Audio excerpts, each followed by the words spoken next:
Welcome to Hollybank Farm. My name's David Cargill. We're just outside Parkgate here. We're primarily a dairy farm. We're finishing a wee bit of beef as well. Farming in partnership with the father, Stephen. We there's about 180 milk cows with 250 acres.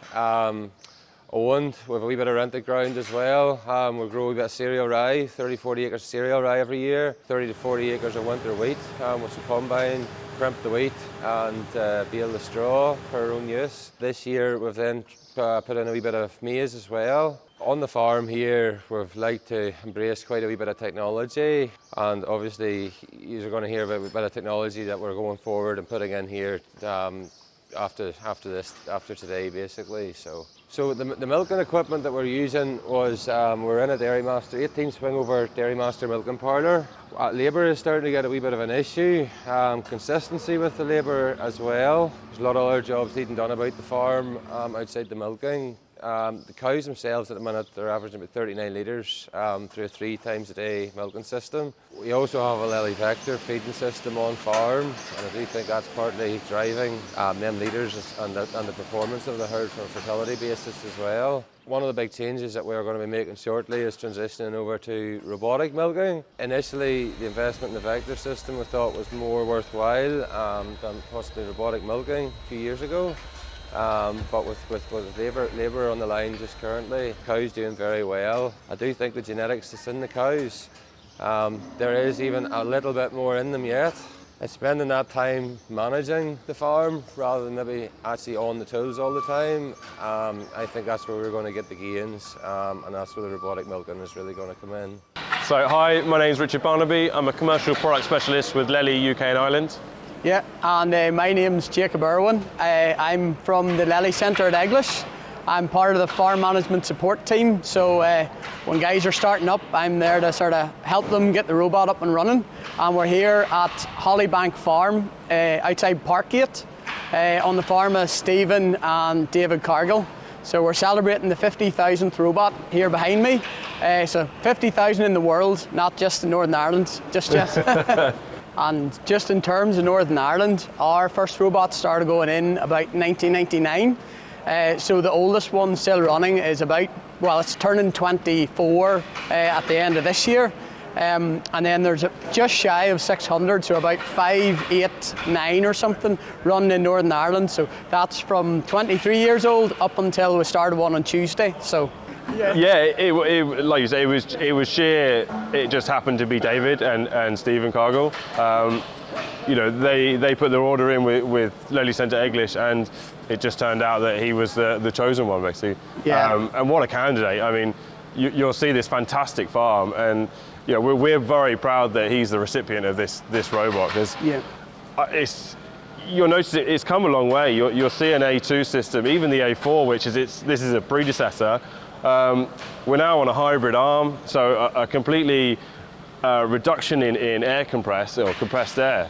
So we're looking at a combination of air and electronics, which again, it changes the comfort of the cow. I mean, she's a lot more happier in the box now. It's very quiet for her. She's not getting disturbed as much. She can stand there very quietly and very happy. So yeah, we're hoping this goes really well for Cargill. And also noise, which sounds really small, but as we all know, heifers can be easily spooked. So we want as quiet and as an inviting place for the animal to come into. So the A5 is very quiet, and they nearly can't hear it coming until it's attached onto her. So it just makes that first transition a lot smoother. Yeah. We also see the camera as well. We're now on a TDS2 camera, and we're seeing connection times are vastly quicker. So you're seeing the cow she's spending less time in the box now, which is obviously maximising your robot's potential. So you know, the arm's coming in quicker, finding the teats quicker. It's also memorising the teat, especially through her lactation as well. So it rescans once she's been milked, so you can see where the teat placements are. And again, it's just learning, you know, every time this cow's going in. We're also seeing data as well. The software's gone from T4C, we're now onto Horizon, which is a massive improvement, wouldn't you agree? Yeah. Absolutely. And even before T4C, it looked like a really bad Excel spreadsheet the farmers were working with. And it was all, you had to do it by eye and by hand and by knowledge. Whereas now, if you were in a hurry, you get your phone up, it'll tell you who needs lifted, tell you who's sick and who's in heat. If you sort those 3 things out, you could probably go about your day. Keep cutting silage, well, maybe not lying in bed, but if it came to it, you could lie on in bed. I think that's where Lely see the future. It's as much as the product, it's the software to make sure that we're giving the farmer as much useful information, not just random information that he doesn't know what to do with. So it's focusing in on that side of things. That's it. And in terms of a commercial value is using that data to help help the farm be more profitable. We're seeing let's see if we can catch mastitis quicker. We all know mastitis is probably one of the biggest health costs on the farm, apart from hoof health. So if we can pick that up sooner and reduce the risk of using drugs or actually treating the cow, that's a win for everyone really, and it's something that we can really dig into with the software. We've got the conductivity in the MQC, we've got blood temperature, so there's all these parameters that this robot can look at to determine what's up with the cow. How is she struggling, or is she ruminating less? Is she sort of on the back foot? We're getting that sooner, so we can make sure that she's at her best. Yeah, going forward, as I say, Lely's focusing in on the sort of the algorithms. So it's not just giving me, this cow's sick. It's giving me an advice of what I could do to her. So, say for ketosis, so it's looking at her fat and protein ratio. It's flagging up that cow could be taking ketosis, and then I can click a button to say I agree, and the robot will be able to dispense out propylene glycol or another, whatever product you use, it doesn't really matter, but to try and stop that cow actually showing clinical symptoms. And I think that is where they're sort of pushing towards. And same with failures, if a cow continuously is failing, it'll say, look, that cow fails a lot. Have you thought about drying that quarter off? Have you thought about drying the whole animal off? Does she need to milk less often, milk more often? So it's not just telling you that cow has an issue, it's giving us an idea of how we could fix said issue.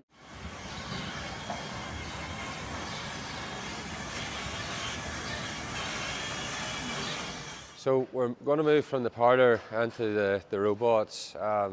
Probably predominantly the first reason is we're milking the cows 3 times a day at the minute. So it's taking about just over 2 hours of milking by the time you gather the cows up and stuff. So we're looking at that wee bit of labour saving on that. And even the labour I do have in the parlour, I could do with them doing other things around the yard. The other side of it seeing is the cows themselves, handling them cows, making them stand for that length of time, collecting yards and stuff. Is that wee bit added stress on them. I do think there is more in those cows, giving them that more natural. I want to see them expressing more of their natural behaviour rather than being forced around the house in the way we are at the minute. Dairy Master have been very, very good. It's been an extremely reliable parlour. It has been a very hard decision to make, just which one to select.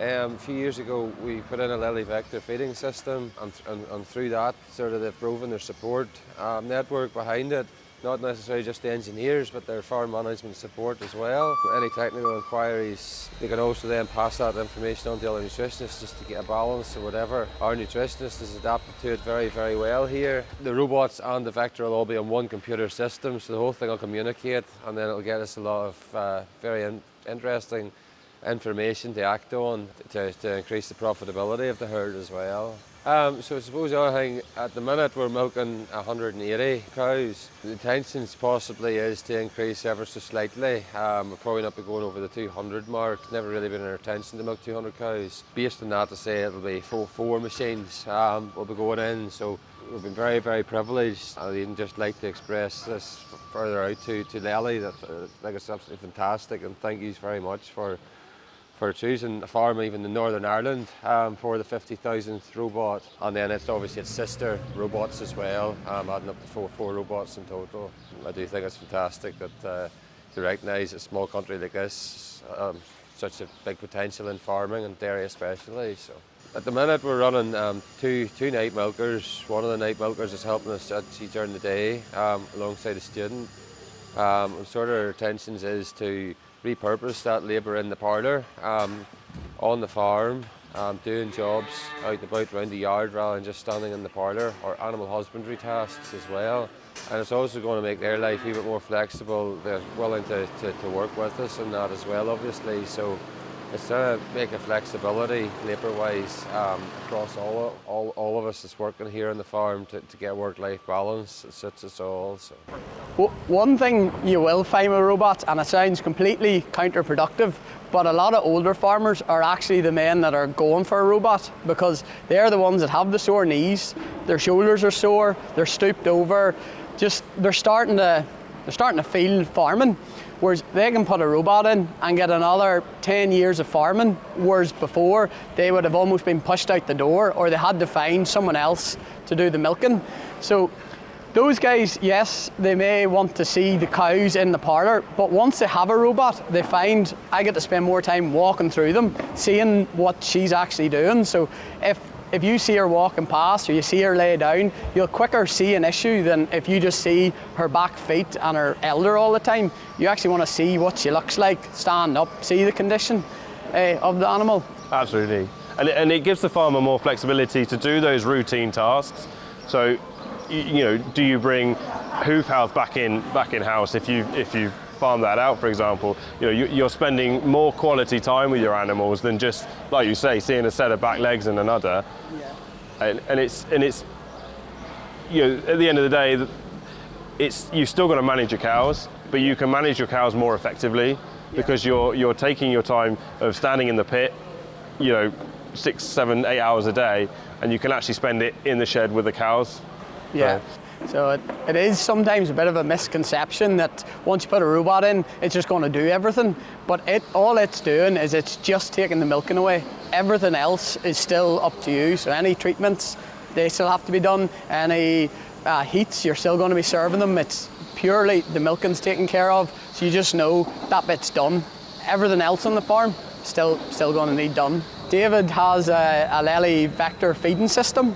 So what it's doing is David would fill the kitchen up, say once every 3 days at the minute. So he'll fill it up on a Friday and he'll not have to worry about feeding the cows right through to Monday morning. So what it's doing, we have 2 tubs on this farm.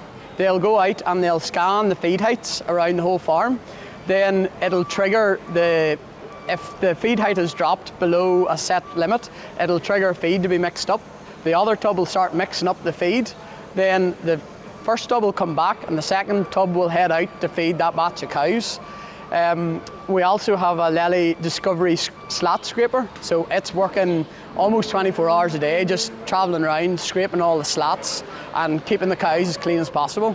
Like you say, again, he's not sitting in a tractor feeding cows for 4 to 6 hours a day. He's using that time now to actually manage his cows, to look after his cows. He can focus on fertility and breeding better. Calf health as well. You've got that time to spend where you actually need to spend it. For David's example, the reason he went for the vector before robots, which nearly sounds, a lot of our customers have robots and we don't have as many vectors, but he always felt he couldn't trust anyone else to feed the cows, so it meant that he always had to be here, whereas the vectors freed that up. And we can see the accuracy of the vector. So here we're running at 95% accuracy, where your standard diet feeders run in around the 85, depending how particular the person is. But the vector is happy to sit and try and get that last kilo to make sure it's as close to 100. Whereas if it was me or you and we had to go and get half a kilo in a bucket, we're going to say, it'll be all right, sure, they'll never notice. Yeah. Whereas this is going all out to make sure we get that last little bit. And I think that's the whole sort of philosophy of Lely. It's tailoring to each individual cow's need or each group's need. Yeah. The vector will tailor to the group. The astronaut will tailor to the cow. She's got a set ration. She's got set milking times or milk access tables. Yeah. Also, every teat quarter is treated individually, not as a set. Yep. So if she's milking slower in her back teat, it will leave her on, and it's just it's tailoring to the individual. So in terms of the future of Lely, I mean, we're always going to innovate. Lely are always wanting to innovate and to change the market, really. And we're looking at the pillars of farm prosperity. We're looking at profitability, sustainability, and customer buy-in as well. That's key. It's the consumer that we like to sort of be more transparent. Cow friendly, cow welfare is key. Yeah, Lely are always centre pointing around the cow as well. So it's always the cow comes first. So yeah, I think the future is very bright for Lely, and the possibilities are endless. We're going to see an issue, I think, especially Ireland first, is carbon, methane, sustainability on farm. So that's a direction that Lely will go in, I think.